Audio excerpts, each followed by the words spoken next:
তো গাইস এখন বাজে বিকেল 5টা।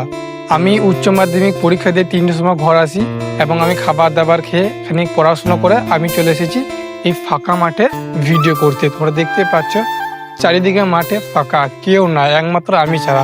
কারণ এখানে কেউ থাকার কাজও না, কারণ এখানে এখন কারোরই কাজ না, এখন সব ঘরে থাকবে, আড্ডা দিবে বন্ধু বান্ধবের সঙ্গে। তো যাই হোক, এখন আমি এসেছি এখানে আমার নিজের কাজের জন্য। তো তোমরা বললো কী কাজ? এই ভিডিও করছি না, এই ভিডিওটাই আমার কাজ। তো তোমাদেরকে একটা কথা সাজেস্ট করবো, যারা যারা আমার ভিডিও দেখো, যারা 17 থেকে 20 বছর বয়সের ইয়াং ছেলেদেরা, তারা আড্ডা মাসায় বন্ধুদের সঙ্গে অল্প অল্প করে ঘুরে বেড়ায়, বেকার মানুষ। তো তাদেরকে একটাই কথা বলবো যে ভাই তোমরা কন্টেন্ট ক্রিয়েশন করো। কারণ ভাই কন্টেন্ট ক্রিয়েশনটা এমনই একটা প্ল্যাটফর্ম বটে যে ভাই তোমার এখন কিছু পয়সা না পেলেও তুমি 1 বছর 2 বছর পর তোমার লাইফটা চেঞ্জ করতে পারে। তো যাই হোক, আমার জ্ঞান দিয়ে লাভ নাই, কারণ তোমাদের ইচ্ছা যা করার আমি এতটুকুই বলবো।